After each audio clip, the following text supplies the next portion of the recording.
comment démontrer qu'un quadrilatère ABCD est un losange à partir des coordonnées des points dans l'espace des 4 sommets de ce quadrilatère.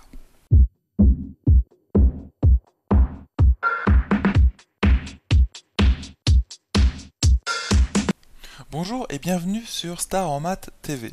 Alors, cette vidéo fait suite à une précédente vidéo dans laquelle nous avons déjà démontré que le quadrilatère ABCD est un losange. Je t'avais rappelé aussi ce qu'était qu'un losange exactement, puisqu'on n'a pas l'habitude de rencontrer ce quadrilatère très souvent. Donc, on avait utilisé une première façon qui consistait à montrer que les 4 côtés de notre quadrilatère ABCD sont égaux. Maintenant, j'aimerais te montrer une deuxième façon de démontrer que ce quadrilatère est un losange en utilisant plusieurs notions. Alors, comment on peut démontrer qu'un quadrilatère est un losange? Une première façon, comme on l'avait fait dans cette vidéo dont je te parle, c'est qu'on avait montré que les 4 côtés étaient égaux.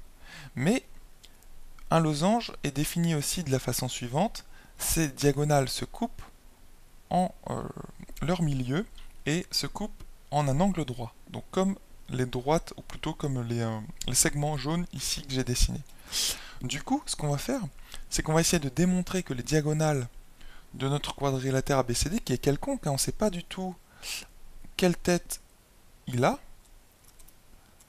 ABCD. Donc nous, on va s'intéresser à ces diagonales. Ce qu'il va falloir étudier pour démontrer que ABCD est un losange, c'est déjà savoir si les diagonales BD et AC se coupent en leur milieu. Donc ce qu'on va faire, c'est qu'on va calculer le milieu, les coordonnées du milieu du segment BD dans un premier temps, puis ensuite les coordonnées du milieu du segment AC. Pour calculer les coordonnées du milieu d'un segment, tu connais la formule puisque cette formule tu l'as vue en seconde. Alors c'est pas bien compliqué, hein. Ici on va calculer le milieu I. Alors I1 on va l'appeler I1 milieu de AC, disons, du segment AC. Il ne faut pas oublier les crochets. Pour rappel, quand on met les crochets, on parle du segment. Quand on met des parenthèses autour de AC, on parle de la droite. Et quand on met rien du tout, on parle de la longueur. Alors, pour calculer les coordonnées du milieu I1, il suffit de prendre les coordonnées de A et de C et d'en faire la moyenne. Donc, puisqu'il n'y en a que 2 points, on divise par 2. On fait la somme et on divise par 2. Donc, I1, il va avoir pour coordonnées. Donc ça c'est la formule générale que je vais te donner, XA plus XC sur 2, voilà pour son abscisse, YA plus YC sur 2, voilà son ordonnée, et ZA plus ZC sur 2, voilà sa cote. Sa cote, je te le rappelle, c'est sa coordonnée suivant l'axe Z, donc suivant la 3e dimension. Voilà, donc en fait c'est la demi-somme des coordonnées suivant chacune des dimensions. Donc maintenant on va appliquer cette formule pour trouver les coordonnées de I1, et nous on va trouver donc XA plus XC, c'est-à-dire 2 plus 1, 3, donc 3 demi. Voilà, ensuite 3 plus 2, 5, 5 demi. Et ensuite 2 moins 2, 0, donc 0. On a donc trouvé les coordonnées du milieu I1 de AC. Donc voilà, on va le placer ici. Et si on démontre que les coordonnées du milieu de BD, qu'on va noter I2, le milieu de BD, du segment BD, qui est l'autre diagonale de notre quadrilatère ABCD. Alors si on démontre que I1 égale I2, autrement dit que leurs coordonnées sont les mêmes, alors on aura démontré que les diagonales de notre quadrilatère se coupent en leur milieu. Donc, calculons tout de suite les coordonnées de notre point I2. Puisque c'est le milieu de B et D, nous, on prend les coordonnées de B et de D, on les ajoute et on divise par 2. Donc 5 moins 2, 3, donc 3 demi. C'est bon signe, on trouve déjà la même abscisse que I1. pour l'ordonnée. 3 plus 2, 5, 5 demi. On trouve la même ordonnée, donc on y arrive petit à petit. Alors moins 1 plus 1, donc ça fait 0, donc 0. Voilà, donc on a démontré que I1 égale I2. Autrement dit, les diagonales se coupent en leur milieu, et ce milieu c'est I1 égale I2, et on peut le noter I. D'accord? Donc ça c'est I1 égale I2 égale I. Alors, une fois qu'on a démontré que les diagonales se coupent en leur milieu, en fait ça c'est caractéristique d'un parallélogramme. Donc on a démontré finalement que notre quadrilatère ABCD est un parallélogramme. Mais ce n'est pas fini, puisque un losange est bien sûr un parallélogramme, mais un losange a ceci de plus qu'un parallélogramme, que ses diagonales se coupent suivant un angle droit. Donc comment on va faire pour démontrer que nos diagonales ici se coupent en un angle droit? En fait, ce qu'on va faire, c'est qu'on va démontrer que les vecteurs BD et AC sont orthogonaux. Deux vecteurs orthogonaux, ce sont deux vecteurs qui se coupent en un angle droit, qui forment un angle droit si on les fait partir du même point. Alors, comment on va démontrer que deux vecteurs sont orthogonaux, que les deux vecteurs BD et AC, qui sont les deux vecteurs correspondants, entre guillemets, ou diagonales de notre quadrilatère? Eh bien, on va utiliser le produit scalaire. Deuxième chose qu'il nous faut démontrer pour ce quadrilatère ABCD, c'est que AC et BD sont orthogonaux. Donc je parle ici des vecteurs. Ou AC et BD, on pourrait parler des droites, et dans ce cas-là, on dirait perpendiculaires. Alors, BD, on va dire plutôt AC scalaire BD. Et ça, il faudrait démontrer que le produit scalaire vaut 0, puisque je te le rappelle que quand un produit scalaire de deux vecteurs est nul, ça signifie que les deux vecteurs sont orthogonaux. Et c'est ce qu'on cherche. Alors comment obtenir les coordonnées de notre vecteur ici, AC? C'est très simple, il suffit de prendre les coordonnées de C et de soustraire à ces coordonnées les coordonnées de A.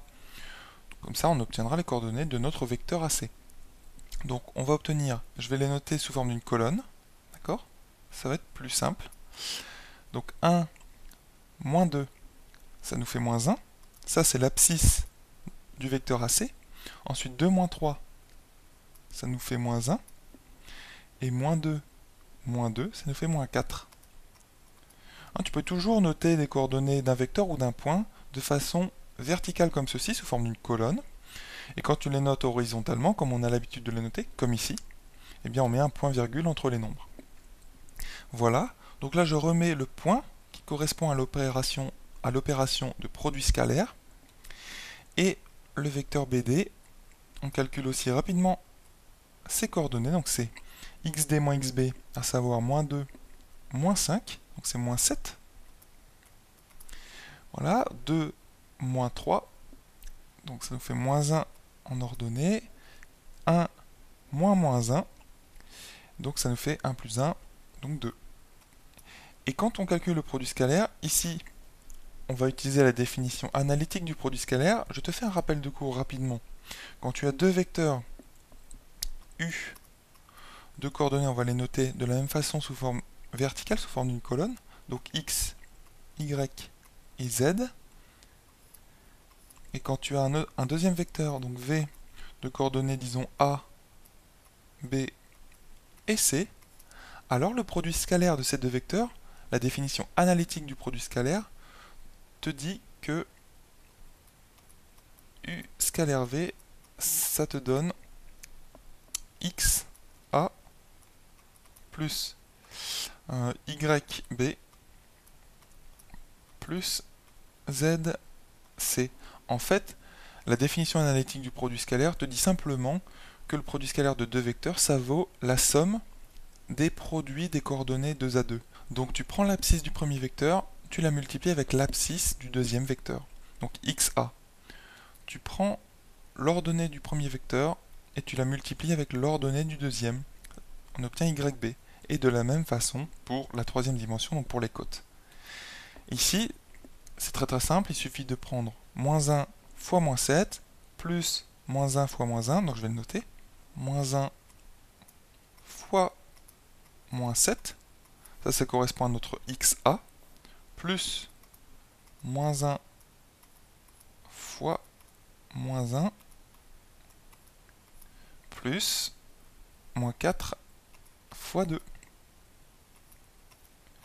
Voilà, tu fais le calcul de ce produit scalaire, on trouve 7, donc moins 1 fois moins 7, plus moins 1 fois moins 1, donc plus 1, et ici, plus moins 4 fois 2, à savoir moins 8. Ça nous fait 7 plus 1, 8, 8 moins 8, comme par hasard, ça nous fait 0. Donc on vient bien de démontrer que le produit scalaire de ces deux vecteurs AC et BD est nul. Donc on a bien démontré finalement que les droites AC, donc les droites AC et BD sont perpendiculaires. C'est exactement ça qu'on vient de démontrer. C'est pour ça que c'est facile, quand tu as les coordonnées des points, de démontrer que deux vecteurs sont orthogonaux. Il suffit d'utiliser le produit scalaire des vecteurs. Donc c'est pour ça que c'est toujours intéressant les vecteurs, et notamment l'opération de produit scalaire sur les vecteurs. Ça te permet de démontrer que deux droites sont perpendiculaires, notamment. Donc une fois qu'on a démontré ça, et ben c'est fini. Puisque dans un premier temps, le premier temps de la démonstration, on avait dit que les diagonales, donc ici les segments en jaune se coupaient en leur milieu, et ce milieu c'était I, on avait calculé ses coordonnées, et dans un deuxième temps, on a démontré que les diagonales se coupent suivant un angle droit. Donc le premier temps de la démonstration nous permettait de dire que le quadrilatère ABCD était un parallélogramme, et le deuxième temps de la démonstration nous permet de conclure et de dire que ABCD est un losange. Donc voilà.